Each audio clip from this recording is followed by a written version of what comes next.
Hello साथियों, welcome to my channel लक्ष्य भेदन में आप सभी का स्वागत है। दोस्तों, आज हम बात करने वाले हैं संविधान के टॉप 20 क्वेश्चंस के बारे में। और ये जितने भी हम क्वेश्चंस लेंगे प्रॉपर एक टॉपिक से होंगे, ठीक है। तो इससे फ़ायदा ये होगा कि आपका एक टॉपिक क्लियर हो जाएगा, ठीक है। तो आइए हम पढ़ाई शुरू करते हैं। आपका पहला प्रश्न है, संविधान का कौन सा अनुच्छेद राष्ट्रपति को महाभियोग की प्रक्रिया प्रदान करता है, ठीक है। तो इसका राइट आंसर होगा ऑप्शन नंबर सी, अनुच्छेद 61, ठीक है। चलिए, अगला प्रश्न है, राष्ट्रपति का चुनाव लड़ने के लिए उम्मीदवार की न्यूनतम आयु सीमा कितनी होनी चाहिए? तो आपको पता होना चाहिए, इसमें इसका सही जवाब होगा ऑप्शन नंबर बी, 35 वर्ष होना चाहिए, ठीक है। अच्छा जी, अगला हम बात करेंगे, भारतीय सशस्त्र बलों का सर्वोच्च कमांडर कौन होता है? ऑप्शन ए प्रधानमंत्री, ऑप्शन बी उपराष्ट्रपति, या फिर ऑप्शन सी राष्ट्रपति, या फिर option D chief of defence, ठीक है। तो ऑप्शन डी को देख करके आपको गलत नहीं करना है, क्योंकि लग रहा है कि ऑप्शन डी ही सही है, पर ऐसा नहीं है, ऑप्शन सी सही है, ठीक है ना। सैन्य बलों का जो सर्वोच्च कमांडर होता है वो राष्ट्रपति ही होता है, ठीक है। इसी के हाथ में कमांड होता है। चलिए, अगला प्रश्न है, किसके पास राष्ट्रीय आपातकाल की घोषणा करने की शक्ति होती है? तो राष्ट्रीय आपातकाल घोषणा करने की शक्ति होती है हमारे राष्ट्रपति के पास। सिंपल सवाल है, ओके। चलिए, अगला सवाल है, निम्नलिखित में से किस भारत के राष्ट्रपति द्वारा नियुक्ति नहीं किया जाता है? सॉरी, गलत हो गया थोड़ा सा। निम्नलिखित में से किसे, हाँ, थोड़ा सा टाइपिंग एरर हो गया है, किसे भारत के राष्ट्रपति द्वारा नियुक्त नहीं किया जाता है, ठीक है। तो देखिए, ऑप्शन नंबर ए में क्या है, राज्यों के राज्यपाल, इनकी तो नियुक्ति की जाती है भारत के राष्ट्रपति द्वारा, कन्फर्म है, ठीक है ना। दूसरा है उपराष्ट्रपति, तो इसका सही जवाब होगा उपराष्ट्रपति। ऐसा क्यों होगा? क्योंकि इसका जो निर्वाचन होता है ना, इसका चुनाव होता है और निर्वाचक मंडल के द्वारा होता है, ठीक है। इसका जो चुनाव होता है वो निर्वाचक मंडल के द्वारा होता है, ठीक है।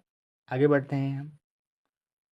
अगला सवाल है, छठवां, भारत के राष्ट्रपति की महाभियोग प्रक्रिया क्या है? मतलब भारत के जो राष्ट्रपति होते हैं इनके लिए जो महाभियोग की प्रक्रिया होती है वो कैसी प्रक्रिया है, ये पूछ रहा है। क्या ये न्यायिक प्रक्रिया है? ऑप्शन बी, क्या ये अर्ध न्यायिक प्रक्रिया है? या फिर ऑप्शन सी कार्यकारी प्रक्रिया है? या फिर ऑप्शन नंबर डी विधायी प्रक्रिया है? तो ये जो है ना, ऑप्शन नंबर बी अर्ध न्यायिक प्रक्रिया है। जो महाभियोग की प्रक्रिया होती है यह अर्ध न्यायिक प्रक्रिया होती है। चलिए, उम्मीद है आपको समझ में आ रहा होगा और आपको याद भी हो रहा होगा, ठीक है। अगला प्रश्न है, भारतीय संविधान का कौन सा अनुच्छेद राष्ट्रपति पद के अवधि से संबंधित है? मतलब राष्ट्रपति का कार्यकाल पूछ रहा है आपसे कि किस अनुच्छेद में इसका वर्णन किया गया है। तो इसका राइट आंसर है ऑप्शन नंबर बी, अनुच्छेद 56 में इसका उल्लेख किया गया है, ठीक है। अगर हम अनुच्छेद 52 की बात करेंगे तो अनुच्छेद 52 में भारत का एक राष्ट्रपति होगा, इसके लिए वर्णन किया गया है। अगर हम अनुच्छेद 54 की बात करेंगे तो निर्वाचक मंडल के बारे में, इसका राष्ट्रपति के निर्वाचक मंडल के बारे में उल्लेख किया गया है, ठीक है। चलिए, अगला सवाल है, कौन सा अनुच्छेद राष्ट्रपति को शपथ के बारे में बताता है? तो सिंपल सवाल है, ऑप्शन नंबर ए अनुच्छेद 60। अनुच्छेद 60 में ये कहा गया, राष्ट्रपति के शपथ के बारे में प्रावधान किया गया है, ठीक है। चलिए, अगला सवाल है, राष्ट्रपति के पास क्षमादान करने की शक्ति किस अनुच्छेद में वर्णित है? तो सिंपल सवाल है भाई, अनुच्छेद 72 में वर्णित है। आगे बढ़ते हैं। अगला सवाल है, सर्वसम्मति से चुने गए भारत के पहले राष्ट्रपति कौन थे? सर्वसम्मति मतलब जानते हैं क्या होता है? निर्विरोध होता है। कौन से ऐसे राष्ट्रपति थे जिनको निर्विरोध मतलब चुना गया? तो इसका राइट आंसर है ऑप्शन नंबर बी, नीलम संजीव रेड्डी, ओके। चलिए, अगला प्रश्न है, राष्ट्रपति के महाभियोग की पहल किसमें की जाती है?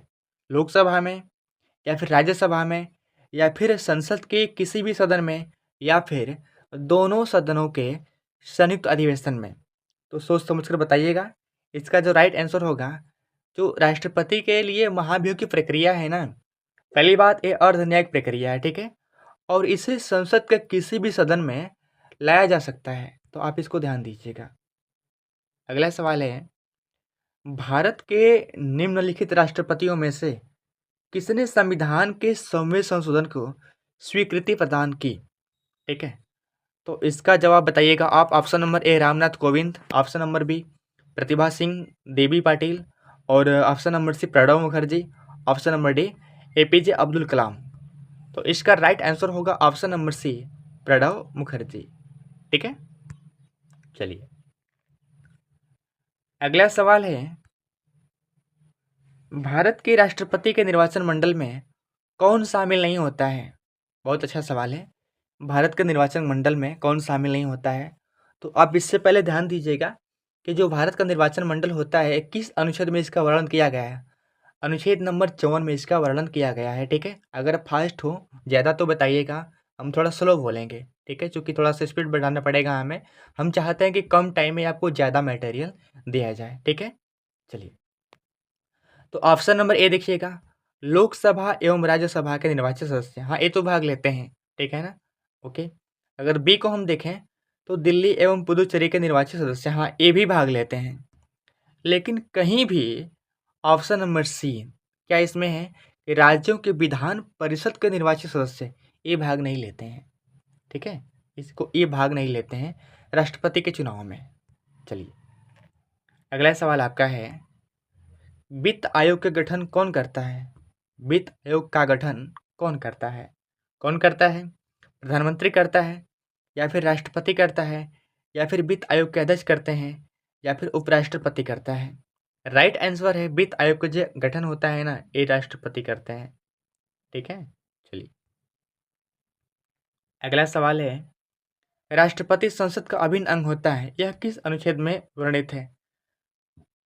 राष्ट्रपति संसद का अभिन्न अंग होता है, यह किस अनुच्छेद में वर्णित है? तो इसका जवाब क्या होगा बताइएगा। ऑप्शन नंबर ए 79, या फिर 82, या फिर 85, या फिर 70। तो इसका जवाब जो सही होगा वो है ऑप्शन नंबर ए 79। ठीक है ना, ओके। अगला सवाल है, मौलिक अधिकार का हृदय किस अनुच्छेद को कहा जाता है? तो अनुच्छेद 21 को कहा जाता है। इस बात को ध्यान दीजिएगा। ठीक है ना, इम्पोर्टेंट प्रश्न है, कई बार आ भी चुका है। चलिए और हम आगे बढ़ते हैं। अगला सवाल है, राष्ट्रपति के द्वारा श्रमिक अधिवेशन का संबंध क्या है? ये गलत है। यहाँ पर प्रश्न होना चाहिए कि राष्ट्रपति के द्वारा संयुक्त अधिवेशन का संबंध किस अनुच्छेद से है? तो जो इसको काट देते हैं हम, ये गलत हो गया है। ठीक है, चलिए छोड़िए, जान दीजिए, समझ जाइएगा आप।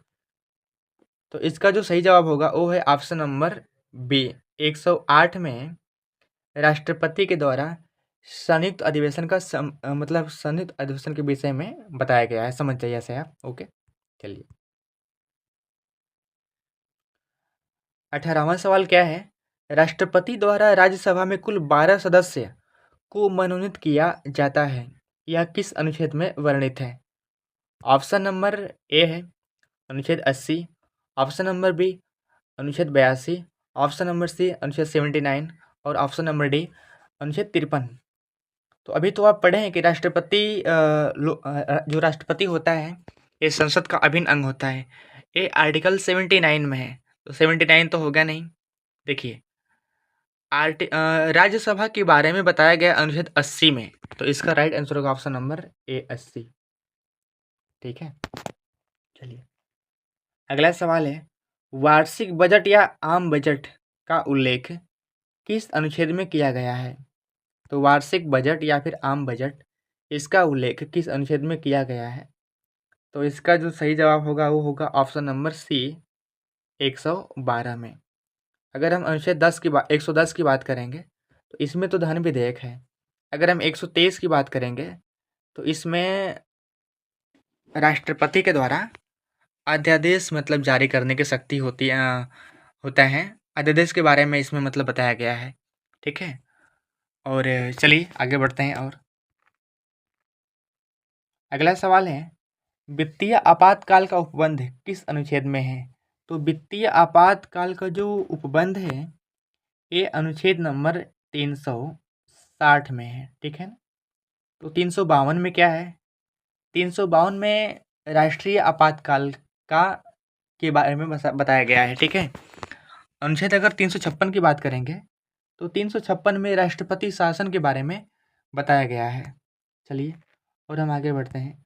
अगर हम अगला सवाल आपका है, यदि राष्ट्रीय आपातकाल की घोषणा होती है तो सबसे पहले किस अनुच्छेद को निलंबित किया जाएगा? ठीक है, तो देखिएगा इसमें आपका सही जवाब होगा ऑप्शन नंबर ए 19। और 19 में है क्या कि वाक एवं अभिव्यक्ति की आज़ादी, इसको तुरंत निलंबित किया जाएगा। अगर राष्ट्रीय आपातकाल की घोषणा होती है तो आर्टिकल 19 हमारा जो मौलिक अधिकार है इस पर प्रतिबंध लग जाता है, ठीक है। चलिए अगला सवाल है, राष्ट्रपति को अध्यादेश जारी करने की शक्ति किस अनुच्छेद में है? तो राष्ट्रपति को जो अध्यादेश जारी करने की शक्ति होती है ऑप्शन नंबर बी अनुच्छेद 123 में है, ठीक है। अगला सवाल है, किस अनुच्छेद में यह कहा गया है कि राष्ट्रपति सैन्य बलों का सर्वोच्च कमांडर होता है? बताइएगा। अनुच्छेद 51, अनुच्छेद 52, अनुच्छेद 52 इसको बी भी बोल सकते हैं, इसको टू भी बोल सकते हैं। तो ध्यान दीजिएगा, ये बता भी दिया है। अनुच्छेद 52(2) इसमें ये कहा गया है कि जो राष्ट्रपति है भारत के सैन्य बलों का सर्वोच्च कमांडर होता है, ठीक है। चलिए अगला सवाल है, वित्त आयोग के अध्यक्ष की नियुक्ति कौन करता है? तो सिंपल सी बात है भाई, राष्ट्रपति करेगा। अगला सवाल है, राष्ट्रपति का निर्वाचन मंडल निम्न में से किस अनुच्छेद में निहित है? तो निर्वाचन मंडल के बारे में बोला है और ये किस में निहित है? अनुच्छेद 54 में, ठीक है। सो ये खत्म हुआ 25 सवाल। और आप बताइएगा आपको ये वीडियो कैसा लगा। कमेंट बॉक्स में इसका उत्तर इसका जो भी हो आपके मन में ज़रूर बताइएगा। मेरी कमियां क्या हैं और मेरी अच्छाइयाँ क्या हैं, ये सारी बातें चूँकि हम आगे से जो वीडियो लाएंगे ना उसको सुधार करके लाएंगे, ठीक है। सो मिलते हैं अगले वीडियो में। हाँ, अगर वीडियो आपको अच्छा लगे तो प्लीज़ लाइक और सब्सक्राइब ज़रूर कर दीजिएगा। ओके, थैंक यू, धन्यवाद।